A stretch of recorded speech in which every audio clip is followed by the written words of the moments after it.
এই ভিডিওটিতে আমরা ইন্ডেক্স অ্যাড্রেসিং মোড সম্পর্কে ডিটেলসে জানব। ইন্ডেক্স অ্যাড্রেসিং মোডের কী কী বেনিফিট রয়েছে, কখন ইন্ডেক্স অ্যাড্রেসিং মোড ইউজ করা ভালো এবং কিভাবে ইন্ডেক্স অ্যাড্রেসিং মোড কাজ করে সেটা সম্পর্কে আমরা ডিটেলসে জানবো এই ভিডিওটিতে। তো ইন্ডেক্স অ্যাড্রেসিং মোডটা বেসিক্যালি আমরা যখন অ্যারে ইমপ্লিমেন্ট করব তখন ইউজ করা আমাদের জন্য ভালো।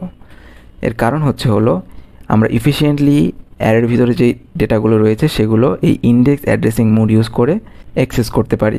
ঠিক আছে, তো এখানে আমরা ইন্ডেক্স অ্যাড্রেসিং মোডটা কীভাবে কাজ করে সেটা জানার আগে একটু অ্যারে সম্পর্কে কথা বলি। তো এখানে দেখেন যে আমরা জানি যে অ্যারেতে ইন্ডেক্স নাম্বার থাকে, প্রথমটাকে আমরা বেজ অ্যাড্রেস বলি এবং পরেরগুলোকে আমরা নর্মাল ইন্ডেক্স নাম্বার বলি। তো এখানে বেজ অ্যাড্রেসটা কত 100 এবং আমরা মনে করি আমাদের ডাটাগুলো এমনভাবে আছে যে প্রত্যেকটা এক ওয়ার্ড কন্টেন্ট করে, সুতরাং পারফেক্টলি একটা ইন্ডেক্সের মধ্যে একটা ওয়ার্ড অফ ডেটা আছে। তো প্রত্যেকটা ডেটা এক ওয়ার্ড করে, সুতরাং আমাদের ইন্ডেক্স নাম্বারটা কত 100, 101, 102 এভাবে করে সিকোয়েন্স আকার মেনটেন করে যাচ্ছে। তো আমাদের ডেটাটা যদি কোনো কারণে 2 ওয়ার্ডের হয়ে থাকে সেক্ষেত্রে আমাদের 2টা করে ইন্ডেক্স লাগবে। সেই কারণে 100-এর ভিতরে আমরা 2টা ডাটা রাখলাম এবং পরবর্তী আমাদের ইন্ডেক্স নাম্বারটা কত হবে 102, এভাবে করে 104, 106। তো এটা আমাদের মূল টপিক ছিল না, তবে একটা অ্যারের সম্পর্কে আইডিয়া দিলাম যে অ্যারের ইন্ডেক্সিং নাম্বারটাকে একটা সিকোয়েন্স মেনটেন করে, এটা আমাদের একটু পরে কাজে লাগবে।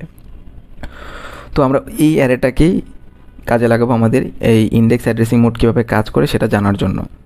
তো সবার আগে আমরা একটু দেখেছি ইনস্ট্রাকশন অ্যাকচুয়ালি আমাদের কি। তো আমরা জানি ইনস্ট্রাকশনে 2টা পার্ট থাকে, একটা হচ্ছে অপকোড আর একটা হচ্ছে অপারেন্ট। অপকোডের মধ্যে বেসিক্যালি কী থাকে, আপনি আপনার ডেটাগুলোর ওপর কী ধরনের অপারেশন করবেন সেটা অপকোড ডিফাইন করে দেয়। আর অপারেন্টের মধ্যে 2টা জিনিস থাকতে পারে, একটা হলো যে অপারেন্টের ভিতর ডিরেক্ট ডেটা থাকতে পারে যে ডেটার ওপর আপনি কোনো অপারেশন করতে চান, অথবা ওই ডেটার অ্যাড্রেস থাকে যেখানে ওই ডেটা অবস্থিত আছে। তো কম্পিউটারে কী করা লাগে, অ্যাড্রেস দেওয়া থাকলে সেই অ্যাড্রেসে যে ডেটাটাকে ফেচ করে আনতে হয়। যেহেতু আমরা এখানে ইন্ডেক্স অ্যাড্রেসিং মোড ইউজ করতেছি, সুতরাং আমরা অপকোডের জায়গাটা ঠিক রাখবো। জাস্ট আমরা অপারেন্টের জায়গায় ডিরেক্ট ডেটা দিব না, আমরা এখানে ডেটার অ্যাড্রেসটা দিব। অর্থাৎ যেহেতু আমরা অ্যারেকে ইমপ্লিমেন্ট করব ইন্ডেক্স অ্যাড্রেসিং মোড ইউজ করে, সুতরাং অ্যারের কোনো ভ্যালুকে আমরা যদি অ্যাক্সেস করতে চাই তাহলে অ্যারের ভ্যালুটা আমরা ডিরেক্ট দিব না, আমরা কী করব, অ্যারের যেই ইন্ডেক্সের ভিতরে ডেটাটা আছে সেই ইন্ডেক্স নাম্বারটা এইখানে দিয়ে দিব। তাহলে কী করতে পারবে, এই ইন্ডেক্স অ্যাড্রেসিং মোড ইউজ করে আমরা ডেটাটাকে ফেচ করে আনতে পারবো। তো দেখেন এটা কীভাবে কাজ করে। তো এখানে আমরা চাচ্ছি যে বেজ অ্যাড্রেসের যে ভ্যালুটা রয়েছে সেই ভ্যালুটা আমি অ্যাক্সেস করতে যাচ্ছি। সুতরাং তাহলে আমাদের কী করতে হবে, ইনস্ট্রাকশনের ভিতরে অ্যাড্রেস পার্টে আমাদের এখানে কী লিখতে হবে, ইন্ডেক্স নাম্বারটা লিখতে হবে অথবা বেজ অ্যাড্রেসটা লিখতে হবে। এখানে 100 লেখা মানে কি, পিসি কী করবে, মানে সিপিইউ কী করবে, এই অ্যাড্রেসে যে ডাটাটা ফেচ করে আনবে এবং এই ডাটার ওপর কোনো একটা অপারেশন পারফর্ম করবে। তো এটাটা গেল বেজ অ্যাড্রেসে ডাটাটাকে অ্যাক্সেস করার নিয়ম। কিন্তু যেহেতু আমরা ইন্ডেক্স অ্যাড্রেসিং মোড ইউজ করতেছি, এখানে সে কী করে, সিপিইউর যে ইউটিলাইজেশনটা আছে সেটাকে আরও বেটার করে, অর্থাৎ অযথা সিপিইউকে দিয়ে কাজ করায় না, ওই সময় অন্য কাজ যাতে সে করতে পারে। তো এটা কীভাবে পসিবল, এটা পসিবল হচ্ছিলো যে আপনি বারবার এখানে এই যে 100-এর পর যদি আপনি 101 বা ধরেন যে 104 নম্বর ইন্ডেক্সে যে ডাটাটা রয়েছে সেটাকে অ্যাক্সেস করতে চান, তাহলে আপনি আবার চেঞ্জ করে এখানে 104 লিখবেন। এটা লিখলেও কাজ করবে, কিন্তু আমরা ইন্ডেক্স অ্যাড্রেসিং মোডে এটা অ্যাভয়েড করি। এটা অ্যাভয়েড করে আমরা কী করি, যেহেতু আমরা বেজ অ্যাড্রেস দিয়ে তাকে একবার জানিয়ে দিয়েছি এটা বেজ অ্যাড্রেস, তো বারবার আমরা এখানে কী করবো না, চেঞ্জ করবো না, বেজ অ্যাড্রেসের মধ্যেই থাকবে। তাহলে আলটিমেটলি এখানে কী থাকবে, এখানে অলওয়েজ 100 থাকবে।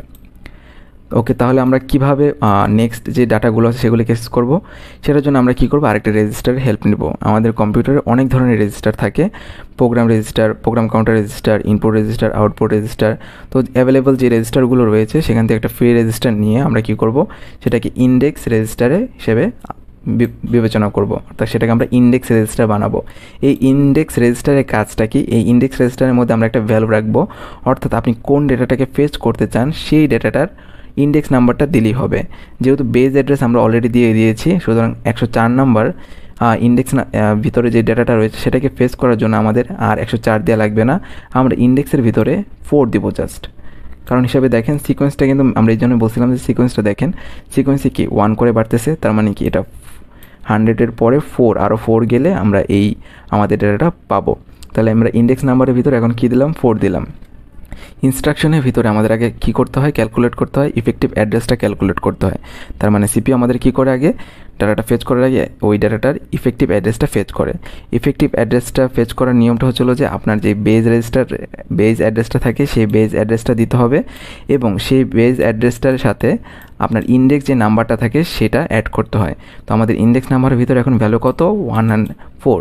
তাহলে টোটাল ইন্ডেক্স নাম্বারটা এখন আমাদের কত, 104। ওকে, এর ফলে কি হলো, আপনি যেহেতু 104 নাম্বার ইন্ডেক্সে যে ভ্যালুটা রয়েছে সেটাকে অ্যাক্সেস করতে চান, সিপিইউ কিন্তু ইজিলি কারেক্ট ওয়েতে সেই ডেটাটাকে ফেচ করে নিয়ে আসলো। তো আপনি যদি চান যে কি 106-এর ভিতরে যে ডেটা থাকবে, সেই ক্ষেত্রে আপনি কি করবেন, বেজ অ্যাড্রেসটা দিবেন প্লাস এখানে কত দিবেন, যেহেতু আমরা লাস্টেরটাকে অ্যাক্সেস করতে চাই, তাহলে ইন্ডেক্সের ভিতরে এখন কি হবে, ইন্ডেক্সের ভিতরে এখন আমরা 6 রাখবো। তাহলে 6 রাখার পরে আমরা এখন কি করব, 106-এর ভিতরে যে ডেটাটা রয়েছে সেটাকে অ্যাক্সেস করো। তো এখানে আমাদের সুবিধাটা কি হলো বা অ্যাডভান্টেজটা কি, এখানে অ্যাডভান্টেজটা হলো দেখেন, ইনস্ট্রাকশনের যে এই পার্টটুকু আমরা কিন্তু আর চেঞ্জ করতেছি না, এটা কনস্ট্যান্ট, অলওয়েজ কনস্ট্যান্ট। এই ইন্ডেক্স অ্যাড্রেসিং মোডের বেলায় অপকোডও সেম থাকতেছে, আমার অ্যাড্রেসটা বেজ অ্যাড্রেসটা কিন্তু অলওয়েজ সেম থাকতেছে। তো এর ফলে কিন্তু আমার ইনস্ট্রাকশনের একটা পার্ট আমার বারবার করে চেঞ্জ করা লাগতেছে না, আমরা জাস্ট চেঞ্জ করতেছি কি, ইন্ডেক্স নাম্বারটা চেঞ্জ করতেছি। এর ফলে সিপিইউর দেখেন ইউটিলাইজেশনটা কীভাবে বাড়ে, অর্থাৎ আমরা সিপিইউর প্রেশারটা কীভাবে কমাই। যেহেতু আমাদের কী করা লাগে, ইনস্ট্রাকশনটাকে আগে ফেচ করা লাগে, তারপরে তাকে ডিকোড করা লাগে, এবং তারপরে যে আমাদের কী করতে হয়, আমরা ওই ডেটাটাকে অ্যাক্সেস করতে পারি। তো আপনি যদি অ্যাড্রেসে বারবার 104, 106, 103 এভাবে চেঞ্জ করতেন ডিরেক্টলি, সেই ক্ষেত্রে কি আপনার প্রত্যেকটা ইনস্ট্রাকশনকে বারবার করে ফেচ করা লাগতো এবং ডিকোড করা লাগতো। এর ফলে কি সিপিইউ এদিকে ব্যস্ত থাকতো, অন্য কোনো কাজ করতে পারতো না। কিন্তু যেহেতু আপনার এতটুকু পার্টটা কি এখন কনস্ট্যান্ট, সুতরাং এতটুকু পার্টের জন্য যে সময়টুকু লাগে সেই সময় আপনার সিপিইউটা অন্য কাজ করে, এই এতটুকুর জন্য সে আর সময় ব্যয় করে না, কারণ এটা তো ফিক্স। সে জাস্ট ইন্ডেক্স নাম্বারটা এটার সাথে অ্যাড করার জন্য সময়টা ব্যয় করে, যেটা খুবই সামান্য। ঠিক আছে, তাহলে আমরা বলতেই পারি ইন্ডেক্সিং অ্যাড্রেসিং মোডে আমাদের বেসিক্যালি ইনস্ট্রাকশনের ভিতরে 3টা পার্ট থাকে। 3টা পার্টের মধ্যে একটা হচ্ছিল অপকোড, আরেকটা হচ্ছিল আপনার অ্যাড্রেস, যেটা আমরা বেস অ্যাড্রেস বলি, আরেকটা ছিল আমাদের ইন্ডেক্স নাম্বার। তো আমাদের বেসিক্যালি এখানে কী কাজ হয়, এই এতটুকু পার্ট থাকে আমাদের কনস্ট্যান্ট, এই ইন্ডেক্স নাম্বার নিয়ে সিপিইউ কাজ করে। তো এভাবে কিন্তু আমরা ইজিলি আমাদের অ্যারেগুলোর ভ্যালুগুলোকে অ্যাক্সেস করতে পারতেছি, টাইমও সেভ করতে পারতেছি। ঠিক আছে, তো ইন্ডেক্সিং অ্যাড্রেসিং মোড বেসিক্যালি এই জন্য অ্যারেতেই ইমপ্লিমেন্ট করা হয়।